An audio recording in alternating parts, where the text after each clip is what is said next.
अस्सलाम वालेकुम ग्रेड 4। कैसे हैं आप सब? How are you all? My name is Rida Khalid and I welcome you back to my lessons. Students, आज हम बात करने वाले हैं यूनिट नंबर 2 के बारे में। आज हम पढ़ेंगे कि किस तरह हम कंजर्व कर सकते हैं या सेव कर सकते हैं अपनी अर्थ को। इसी से रिलेटेड हम करने वाले हैं lesson number 1 and lesson number 2। तो आइए आज के लेसन को जल्दी से स्टार्ट करते हैं। हाँ जी ग्रेड 4, आज का हमारा जो ये यूनिट है वो है अर्थ वॉच। यानी हमने देखना है कि किस तरीके से हम अपनी अर्थ को, अपने प्लैनेट अर्थ को, अपनी जमीन को सेव कर सकते हैं। और इसकी वॉच, वॉच का मतलब क्या है यहाँ पे? घड़ी नहीं, वॉच का मतलब है देखना। ठीक है, इस वर्ड का यहाँ मतलब है निगरानी, यानी जमीन की निगरानी। किस तरह से हमने करनी है, उसको कैसे बचाना है, उसकी हिफाजत कैसे करनी है, ये सारी बातें हम इस यूनिट में पढ़ने वाले हैं। यूनिट नंबर 2 का लेसन नंबर 1 आज हम स्टडी कर रहे हैं। पेज नंबर 8 है आपकी ओपीई बुक का और इसका टाइटल है लिसन एंड स्पीक। इस लिसन एंड स्पीक को स्टार्ट करने से पहले मैं आपको बताती चलूं बच्चों, यहाँ पे मैंने लिखा है वोकैबुलरी और ग्रामर। आपकी बुक के इस पेज पे, पेज नंबर 8 के ऊपर टॉप राइट कॉर्नर में एक येलो बॉक्स आपको बना हुआ नजर आ रहा होगा और उस बॉक्स के अंदर आपको लिखा हुआ नजर आ रहा है वोकैबुलरी एंड ग्रामर। तो मैं आपको ये बताऊं कि वोकैबुलरी में हमें सारे वो वर्ड्स मिलेंगे जो हमने इस पूरे यूनिट में स्टडी करने हैं और जिसका ताल्लुक किससे होगा? हमारे टाइटल से। ठीक है, टाइटल वाले वर्ड्स ही तो पढ़ने हैं हमने। उसके अलावा हमने देखना है कि कौन सी ग्रामर है जो हमने वर्ड्स के लेसन में, सेंटेंसेस के लेसन में यूज करनी है और राइटिंग में भी यूज करनी है। ठीक है, तो सबसे पहले मैं आपको बताऊं वोकैबुलरी हमारी होगी कंजर्वेशन, यानी कंजर्व करना, सेव करना या सेफ, दोनों लफ्ज।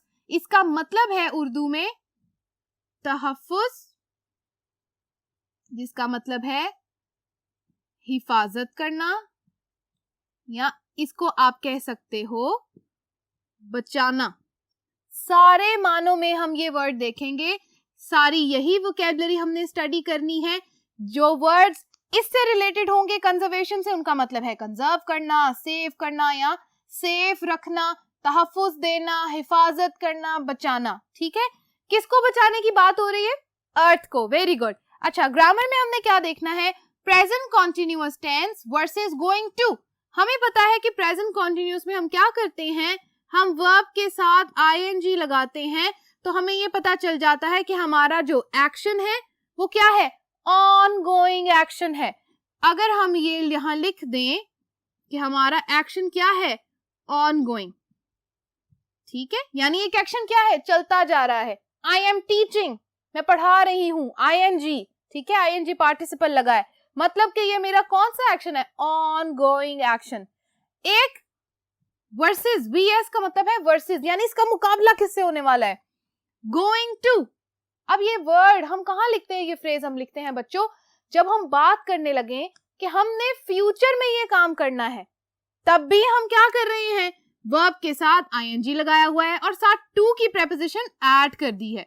लेकिन ये जो फ्रेज है, इस फ्रेज का क्या मतलब है? इस फ्रेज का मतलब है, ये फ्रेज फ्यूचर के टेंसेस में यूज होता है जब हम ये बताने वाले होते हैं कि मैं ये काम करने वाला हूं। I am going to teach you lesson number 1। मैं आपको लेसन 1 पढ़ाने लगी हूं।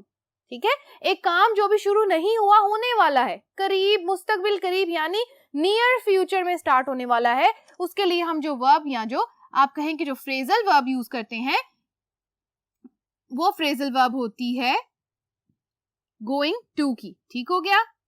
यहां तक की बात सबको समझ आ गई? ओके, अब ये बात हमें पता चल गई है कि क्या डिफरेंस है प्रेजेंट कॉन्टिन्यूअस की वर्ब के अंदर, आईएनजी वाली, और फ्रेजल वर्ब जो हमारी फ्यूचर की है गोइंग टू, उसमें क्या डिफरेंस है। ओके, पहली बात तो ये होगी। उसके बाद लिखा है मसंट एंड शुडंट। यहां पर आपको ये लफ्ज लिखा हुआ नजर आ रहा है, मसंट, शुडंट। ये दोनों बातें क्या हैं? ये जो लफ्ज यहां लिखा है इसको पढ़े, ऑब्लिगेशन।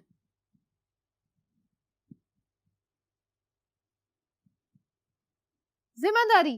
ठीक है, ऑब्लिगेशन का मतलब होता है कि हमारी जिम्मेदारी है कि या तो हमने कोई काम क्या करना है, या तो हमने कोई काम नहीं करना, हमने ये बात अपने बहुत सारे लेसन्स में पढ़ी है, डूज एंड डोंट्स। तो हम यहाँ लिख देते हैं डू डोंट। जब हमें पता चल जाए कि किसी काम को या तो करना है या नहीं करना, अगर करना है तो वो भी हमारी ऑब्लिगेशन या जिम्मेदारी बन सकता है, और अगर नहीं करना तो भी हमारी जिम्मेदारी है या ऑब्लिगेशन है कि हमने ये काम नहीं करना। इस बात को समझाने के लिए मेरे पास बड़ी ही मजेदार एक्सरसाइज है जो मैं आपको आज के लेसन में सिखाने वाली हूँ। यहाँ तक ये बात थोड़ी सी समझ आ गई? इसकी एक्सरसाइज जब करेंगे तब ये बात मैं आपको रिपीट कर दूंगी। अच्छा, जल्दी से आ जाए पहली एक्सरसाइज पे। Read the dialogue and answer the question. आपने इस एक्सरसाइज के नीचे दिया गया डायलॉग रीड करना है। रीड करने के बाद आप इस क्वेश्चन का आंसर कर सकेंगे। क्वेश्चन क्या है? What are the boys going to do? वो जो लड़के हैं जिनके बारे में बात की जा रही है वो क्या करने लगे हैं? जल्दी से वीडियो को पॉज करें, इस डायलॉग को रीड करके वापस मेरे पास आ जाएं। मैं उम्मीद करती हूँ बच्चों कि आप इसको पढ़ चुके हैं, क्योंकि अब हम आंसर करने लगे हैं। What are the boys going to do?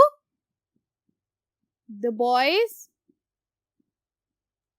Are going to, हमने यही वाली फ्रेजल वर्ब यूज करनी है। ओके, गोइंग टू आगे क्या लिखना है? वर्ब, लेकिन वर्ब के साथ आईएनजी फिर नहीं लिखेंगे।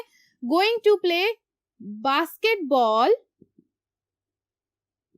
On Saturday. ठीक है, ये मैंने एक आंसर लिख दिया। समझ आ गई सबको? आपको ये आंसर कॉपीज में लिखने की जरूरत नहीं है, ये आंसर सिर्फ डिस्कशन के लिए था, मैं आपको सिर्फ बताना चाहती थी। ओके, एक्सरसाइज 1 कंप्लीट हो गई है। अब हम करने जा रहे हैं exercise number 2। Okay, exercise number 2 है what are Dan and Harry doing और going to do this week. Dan और हैरी ये वही दो लड़के हैं जिसके बारे में अभी हमने क्या किया है, एक्सरसाइज 1 में पढ़ा है। ठीक है, उसके बाद व्हाट आर दे डूइंग, वो क्या कर रहे हैं, और गोइंग टू डू या वो क्या करने वाले हैं नियर फ्यूचर में, कौन सा ऐसा काम है। यहाँ पर आपकी बुक में एक चार्ट बना हुआ है, एक टेबल की सूरत में मैंने उसको लिखा है। यहाँ पर हमें क्या दिए गए हैं? Days, Saturday, Monday, Tuesday, Wednesday, Saturday. सारे दिन नहीं लिखे हुए, ठीक है, कोई कोई दिन लिखा है। अब क्या करना है? हमने बताना है कि यहाँ पे क्या लिखा है, ऑल प्ले डैन। डैन ने क्या करना है? सारा खेलना ही है, पूरा वीक, पूरा हफ्ता, क्योंकि यहाँ पर क्या बातें लिखी हुई हैं, प्ले से रिलेटेड। ओके, और हैरी क्या करेगा? ऑल वर्क, यानी वो क्या करता रहता है, काम करता रहता है। अच्छा बच्चा है ना? ये वाला भी अच्छा बच्चा है जो प्ले करता है, क्योंकि play is also very important. ठीक है, अच्छा जी, सबसे पहले हम ये देख लेते हैं यहाँ क्या क्या लिखा है, उसको रीड कर लेते हैं। प्ले बास्केटबॉल मैच, मैं यहाँ पर एक लाइन लगा देती हूँ ताकि हमें पता चल जाए कि ये फ्रेज यहाँ खत्म हो गया है। गो स्विमिंग विद पीट, पीट के साथ स्विमिंग जाना। Play football, go shopping with Alan, have a party. Okay, all work Harry, revise for test, अपने टेस्ट के लिए रिवाइज करेगा, रिवीजन करेगा। Help dad clean the car, अपने फादर के साथ गाड़ी को साफ करेगा। Help grandpa with gardening, grandpa यानी दादा के साथ क्या करेगा, गार्डनिंग करेगा, बाग में जो फूल है उनको पानी देगा, पत्ते काटेगा। Go to school library, school की लाइब्रेरी जाना है, काम करना है। Write football match report, football match की रिपोर्ट लिखनी है, यानी स्कूल का काम करना है। तो ये सारी बातें हमें समझ आ गई, हमने एक दफा रीड कर लिया। ओके, अब हमने क्या करना है बच्चों, अब हमने इस सारी बातों को पढ़ लिया, अब हमने सेंटेंसेस बनाने हैं। कैसे? क्योंकि हमसे पूछा जा रहा है ना कि डैन और हैरी क्या कर रहे हैं। अच्छा, हम बात करते हैं यहां से। एक सेंटेंस में आपको लिख के बताती हूँ, बाकी के सारे सेंटेंसेस आप खुद लिखेंगे, क्योंकि ये बहुत आसान काम है। हम यहां से पहले लेंगे दिन, ऑन सैटरडे, ठीक है, comma, next, this is the second part, हम लिखते हैं Dan is going to play basketball match, Dan is going to play basketball, ठीक है। उसके बाद and हैरी, अब देखें कि हैरी क्या कर रहा है सेम डे पे, सैटरडे को हैरी क्या कर रहा है, revise for test, and Harry is going to revise the test, full stop. इसी तरह बच्चों आपने सारे दिनों के सेंटेंसेस बनाने हैं।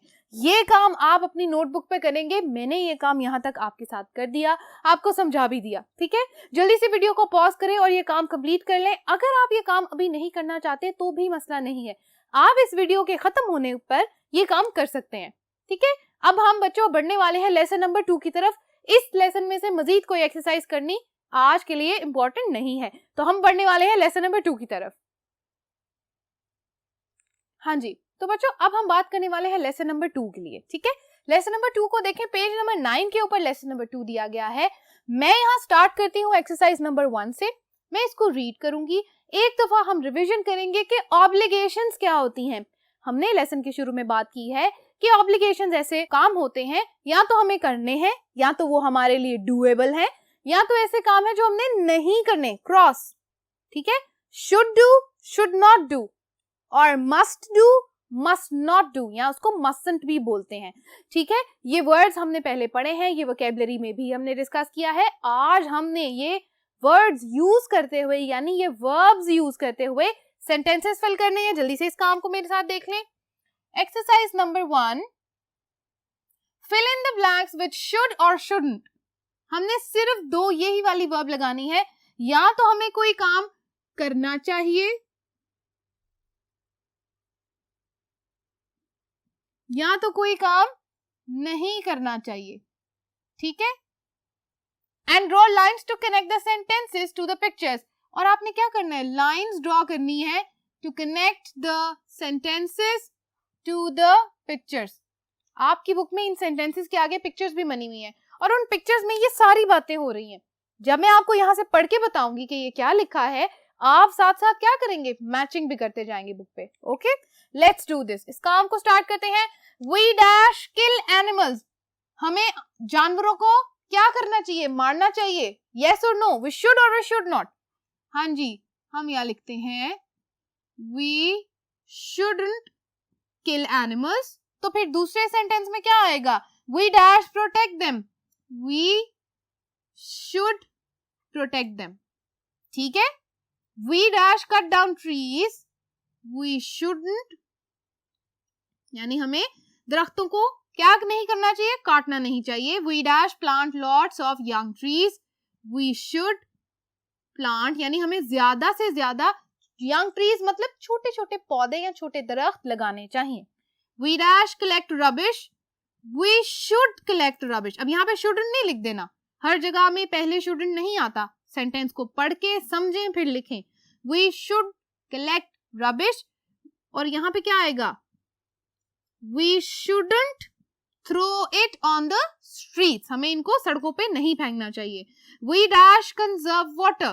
Should or should not, हमें हिफाजत करनी चाहिए पानी की या नहीं।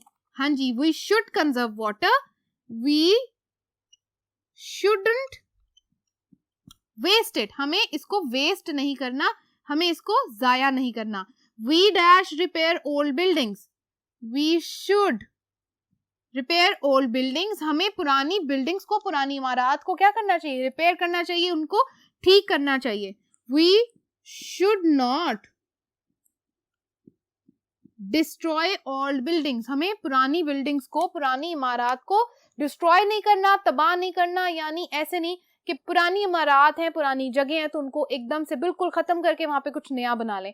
पुरानी इमारत को क्या करना चाहिए, डिस्ट्रॉय नहीं करना चाहिए, रिपेयर करना चाहिए, ठीक है। ये एक्सरसाइज सबने मेरे साथ सॉल्व कर ली। ओके बच्चों, यहाँ तक आपने ये काम करने के बाद अब मैचिंग भी करनी है। जल्दी से मैचिंग कर लें ताकि मैं अगले काम की तरफ बढ़ सकूं। हाँ जी, तो बच्चों अब आपने एक्सरसाइज 1 मेरे साथ पूरी कर ली है। अब हम करने जा रहे हैं नेक्स्ट एक्सरसाइज। हाँ जी, तो बच्चों एक्सरसाइज नंबर 2 मैं आपको पढ़ के बता देती हूँ। Read Farooq's letter to a newspaper.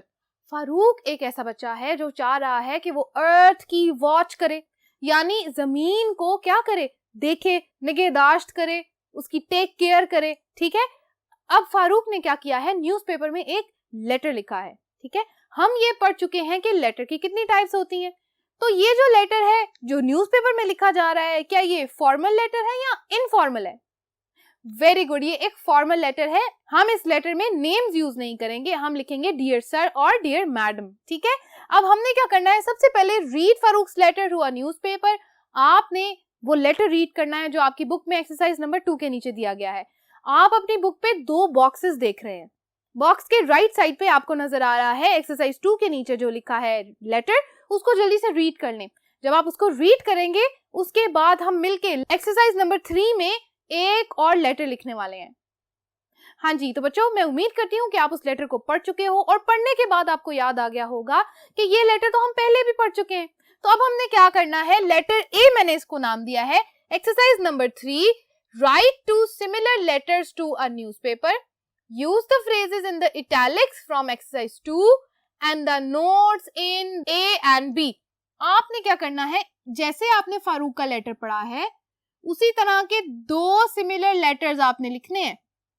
ठीक है, किसको लिखने हैं, टू अ न्यूज़पेपर, एक न्यूज़पेपर को। Use the phrases in italics from exercise 2। Exercise 2 में यहाँ पर फारूक के लेटर में कुछ वर्ड्स इटैलिक्स में यानी टेढ़े टेढ़े लिखे हैं और साथ ही साथ कुछ बोल्ड भी लिखे हुए हैं, उनको हमने यूज करना है। And the notes in A and B. अब आपकी बुक में ए एंड बी के नीचे क्या लिखा है, लेटर ए लिखा है फॉरेस्ट नियर आवर टाउन और लेटर बी के आगे भी एक टॉपिक दिया हुआ है। ठीक है, और इस टॉपिक के नीचे हमारे पास क्या दिए हुए हैं, हिंट दिए हुए हैं कि इनको यूज करते हुए लेटर लिखना है। ओके, letter a forest near our town, हमारे टाउन में, हमारे कस्बे में, हमारे शहर में क्या है, एक फॉरेस्ट है और उस फॉरेस्ट के साथ लोग ज्यादती कर रहे हैं, कुछ गलत कर रहे हैं। तो उसको रिपोर्ट करने के लिए, उसको बताने के लिए, उसको कंजर्व यानी उसकी हिफाजत करने के लिए हमने एक लेटर लिखना है, लोगों को बताना है कि वो हमारी मदद करें। अच्छा, इसको लिखने से पहले सबसे पहले मैं आपको बताऊं आपने क्या लिखना है। आपने राइट हैंड साइड पे क्या लिखनी है, date.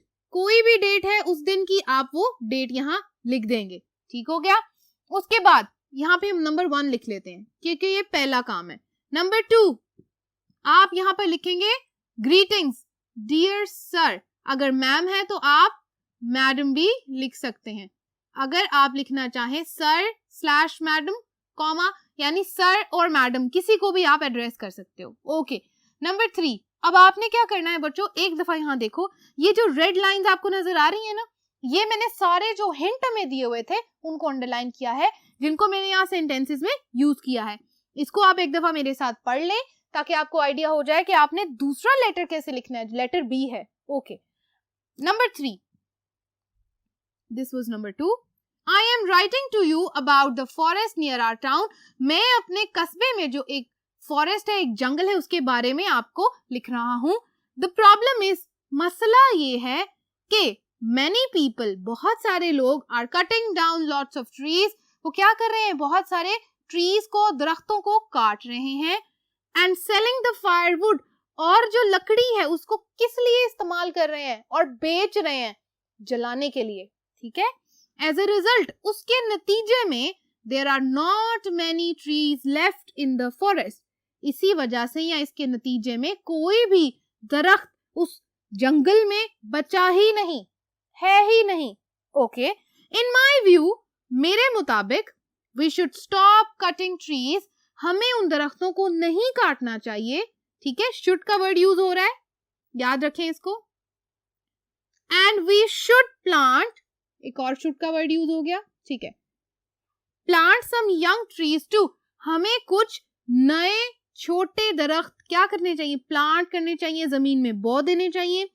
If we do this, अगर हम ये करते हैं, the forest will grow bigger in future. वो जो जंगल है वो ज्यादा हरा भरा हो जाएगा, क्योंकि हमें ये पता है ना कि ट्री से हमें ऑक्सीजन मिलती है, हमारा एटमॉस्फेयर, हमारी एयर क्लीन होती है।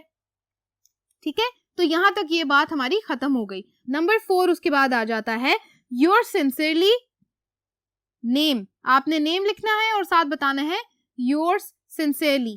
ठीक हो गया, नेम आप अपना लिखेंगे, या अगर आप काफी सारे लोग मिलके ये लेटर लिख रहे हैं तो आप अपने किसी ग्रुप का नाम लिख दें या स्कूल का नाम लिख दें। ठीक है, ओके बच्चों, यहां तक ये काम खत्म हो गया। अब आप जल्दी से सुन लें कि आपने होमवर्क क्या करना है।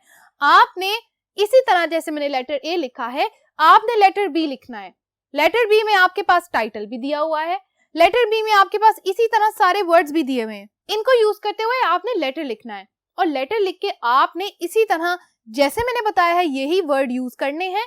डेट लिखनी है, डियर सर मैम लिखना है, साथ नंबर 3 में आप सारा कंटेंट लिखेंगे, 2 पैराग्राफ बनाएंगे जैसे मैंने बनाए हैं और इसी के बाद आप क्या लिखेंगे, योर सिंसियरली और आपका नाम। ठीक है, यहाँ तक बच्चों ये लेसन हमारा खत्म हो गया। हमने मिल के कर लिया आज lesson number 1 and lesson number 2 unit number 2 का। मैं उम्मीद करती हूँ कि आपने मेरे साथ सारा काम किया होगा, बहुत सारी बातें आज नहीं सीखी होंगी। अब हम मिलेंगे अगले वीडियो लेसन में जहां हम करने जा रहे हैं लेसन नंबर 3। तब तक के लिए अपना ख्याल रखिए। अल्लाह हाफिज।